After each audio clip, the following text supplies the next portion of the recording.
chapter 5. Let me sing for my well-beloved a song of my beloved about his vineyard. My beloved had a vineyard on a very fruitful hill.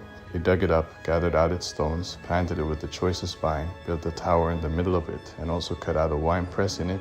He looked for it to yield grapes, but it yielded wild grapes. Now, inhabitants of Jerusalem and men of Judah, please judge between me and my vineyard. What could have been done more to my vineyard that I have not done in it? Why, when I looked for it to yield grapes, did it yield wild grapes? Now I will tell you what I will do to my vineyard. I will take away its hedge, and it will be eaten up.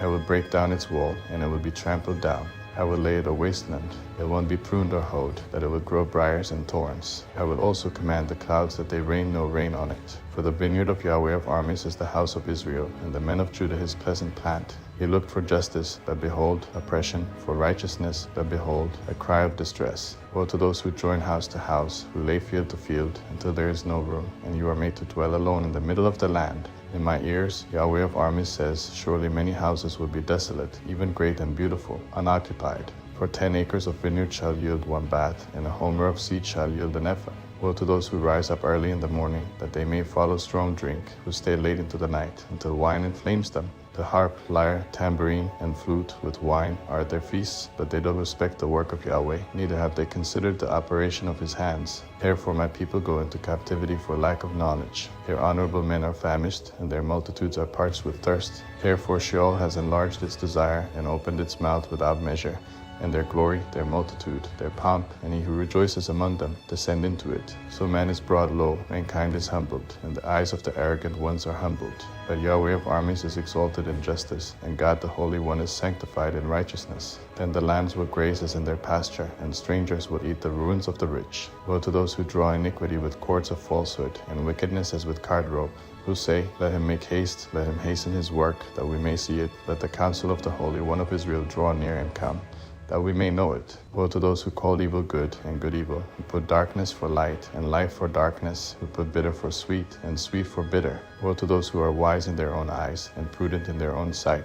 Woe to those who are mighty to drink wine and champions of mixing strong drink, who acquit the guilty for a bribe, but deny justice for the innocent. Therefore as the tongue of fire devours the stubble, and as the dry grass sinks down in the flame, so their roots shall be as rottenness, and their blossoms shall go up as dust, because they have rejected the law of Yahweh of armies, and despised the word of the Holy One of Israel.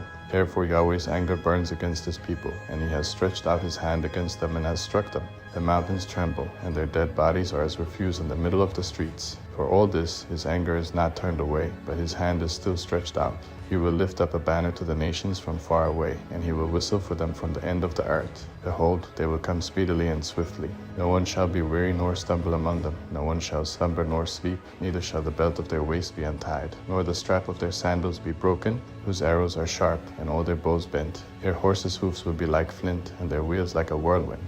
Their roaring will be like a lioness. They will roar like young lions. Yes, they shall roar and seize their prey and carry it off, and there will be no one to deliver. They will roar against them in that day like the roaring of the sea. If one looks to the land, behold, darkness and distress. The light is darkened in its clouds.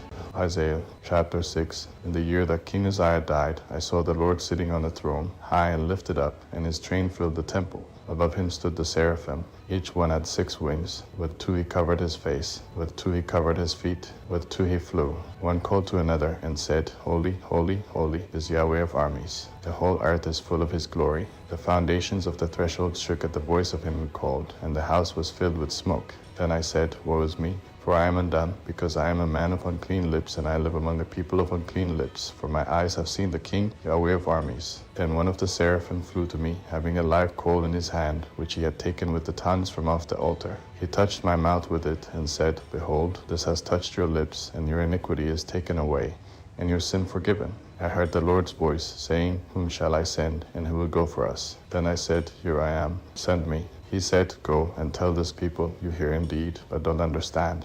You see indeed, but don't perceive. Make the heart of this people fat. Make their ears heavy, and shut their eyes, lest they see with their eyes, hear with their ears, understand with their heart, and turn again, and be healed. Then I said, Lord, how long? He answered, Until cities are waste without inhabitant, houses without man. The land becomes utterly waste, and Yahweh has removed men far away, and the forsaken places are many within the land. If there is a tent left in it, that also will in turn be consumed, as a terebinth and as an oak whose stump remains when they are cut down. So the holy seed is its stump, Isaiah chapter 7. In the days of Ahaz the son of Jotham, the son of Uzziah, king of Judah, risen the king of Syria, and Pekah the son of Remaliah, king of Israel, went up to Jerusalem to war against it, but could not prevail against it. David's house was told, Syria is allied with Ephraim.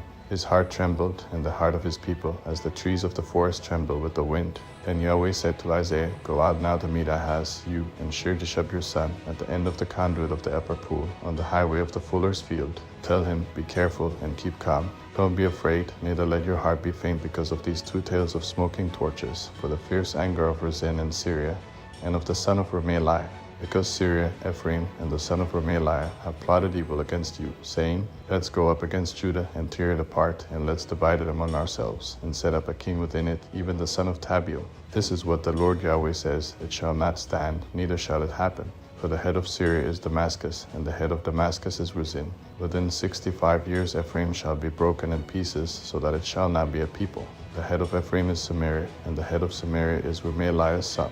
If you will not believe, surely you shall not be established. Yahweh spoke again to Ahaz, saying, Ask a sign of Yahweh your God, ask it either in the depth or in the height above. But Ahaz said, I won't ask, I won't tempt Yahweh. He said, Listen now, house of David, is it not enough for you to try the patience of men, that you will try the patience of my God also? Therefore the Lord himself will give you a sign. Behold, the virgin will conceive and bear a son, and shall call his name Emmanuel. He shall eat butter and honey when he knows to refuse the evil and choose the good. For before the child knows to refuse the evil and choose the good, the land whose two kings you abhor shall be forsaken. Yahweh will bring on you, on your people, and on your father's house days that have not come, from the day that Ephraim departed from Judah, even the king of Assyria. It will happen in that day that Yahweh will whistle for the fly that is in the uttermost part of the rivers of Egypt, and for the bee that is in the land of Assyria. They shall come, and shall all rest in the desolate valleys, in the clefts of the rocks, on all thorn hedges, and on all pastures. In that day the Lord will shave with a razor that is hired in the parts beyond the river, even with the king of Assyria, the head and the hair of the feet, and it shall also consume the beard. It shall happen in that day that a man shall keep alive a young cow, and 2 sheep. It shall happen that because of the abundance of milk which they shall give, he shall eat butter, for everyone will eat butter and honey that is left within the land. It will happen in that day that every place where there were 1,000 vines worth 1,000 silver shekels will be for briars and thorns. People will go there with arrows and with bow, because all the land will be briars and thorns. All the hills that were cultivated with the hoe, you shall not come there for fear of briars and thorns, but it shall be for the sending out of oxen and for sheep to tread on. Isaiah chapter 8. Yahweh said to me, Take a large tablet, and write on it with a man's pen, for Maher-shalal-hash-baz. And I will take for myself faithful witnesses to testify, Uriah the priest, and Zechariah the son of Jeberechiah. I went to the prophetess, and she conceived, and bore a son. Then Yahweh said to me, Call his name Maher-shalal-hash-baz. For before the child knows how to say, My father and my mother, the riches of Damascus and the plunder of Samaria will be carried away by the king of Assyria.